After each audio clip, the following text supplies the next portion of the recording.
Étudions aujourd'hui un phénomène météorologique, la formation des tornades. Mais tout d'abord, qu'est-ce qu'une tornade? D'après le DICO. Tornade. Perturbation atmosphérique tourbillonnaire de grande intensité mais de dimension limitée accompagnée de vents violents. Une tornade, c'est un tourbillon de vent violent mais de taille et durée limitée. Comment se forme une tornade?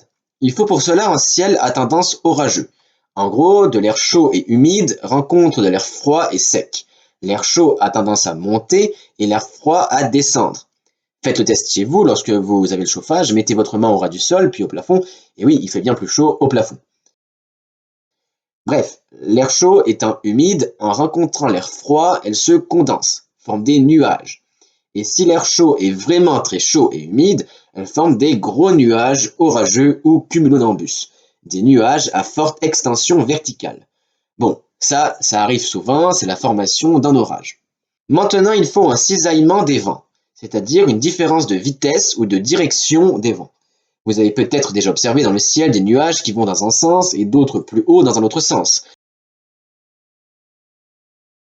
Bon, il se peut alors que dans notre nuage orageux, la vitesse des vents soit bien plus rapide avec l'altitude, ce qui produit une rotation de l'air dans le nuage selon un axe horizontal, axe qui devient plus ou moins vertical, poussé par le courant ascendant, le courant d'air chaud qui monte.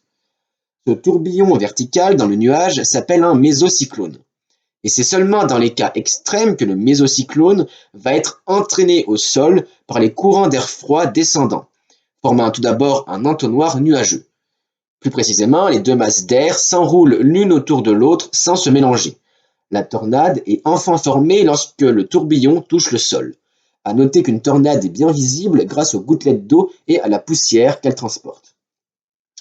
La tornade est le phénomène où les vents sont les plus rapides et donc destructeurs, mais par rapport aux tempêtes en général, elles sont moins étendues, de quelques mètres à vraiment 1 kilomètre pour les plus grosses, mais 100 mètres, c'est déjà pas mal. Et elles durent moins longtemps, dès que l'équilibre entre courant descendant et ascendant est rompu, ou dès qu'elle rencontre en relief, la tornade s'estompe.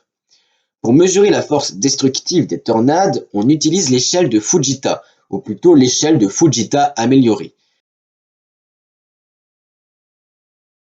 La voici. EF0.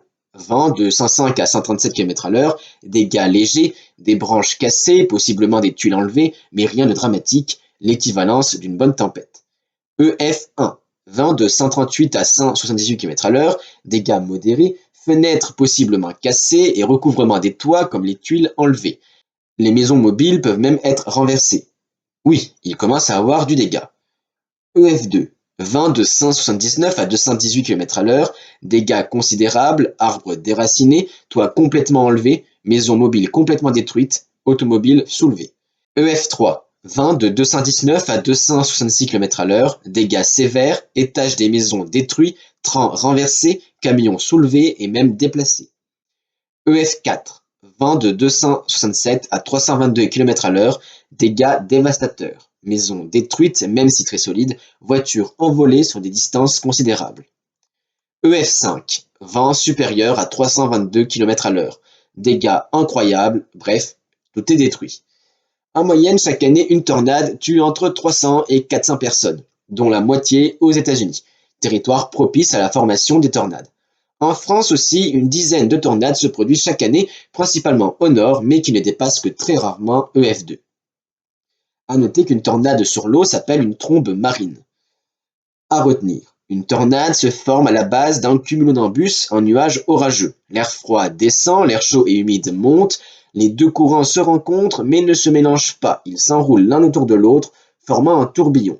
La tornade est créée lorsque ce tourbillon touche le sol. Fin de cette vidéo, j'espère qu'elle a été claire, sinon j'ai mis en description des liens sur la formation des tornades. N'oubliez pas d'aimer cette vidéo, de la partager, surtout abonne-toi, mercredi prochain nous verrons les insectes.